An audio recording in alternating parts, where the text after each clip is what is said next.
পরে উনি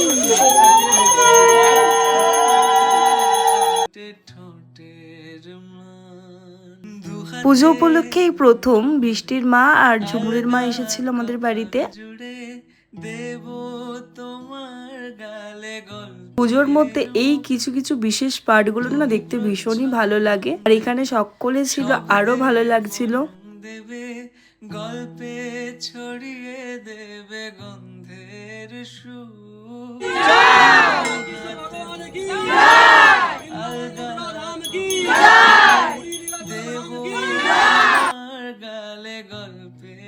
গোপালকে ভোগ লাগানোর পর এই দৃশ্যটা দেখতে যে এত সুন্দর লাগছিল, তোমরা না দেখলে বুঝতে পারবে না।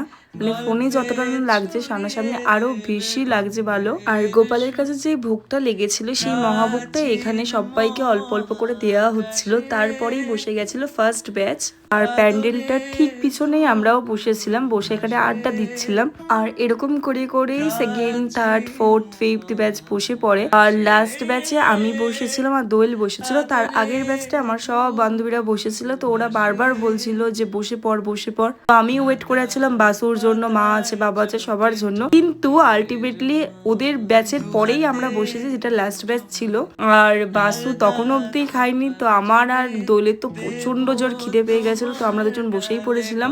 এদিকে বাসু, মা, বাবা, মাসি, মামা, পিসি অনেকেই খায়নি, ওরা খেয়েছিল ঠিক সন্ধেবেলায়। তারপর খেয়ে দিয়ে আমরা একটু রেস্ট নিয়ে চলে গেছিলাম সোনারপুরে, আমি আর বাসু কেক আনতে। কারণটা তোমাদেরকে আগেই বলে দিয়েছি যে মোদির ছিল বার্থডে।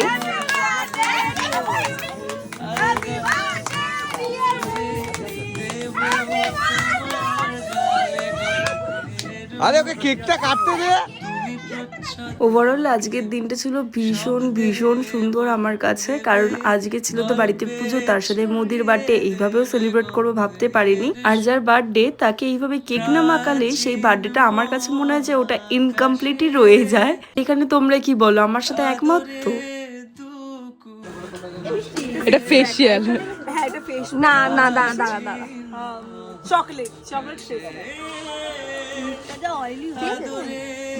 আর যারা যারা দুপুরবেলা আসতে পারেনি বিশেষ কারণের জন্য, তারা সকলে রাত্রিরে এসেছিল। তো কেমন লাগলো টোটাল ভিডিওটা তোমরা সকলে জানিও।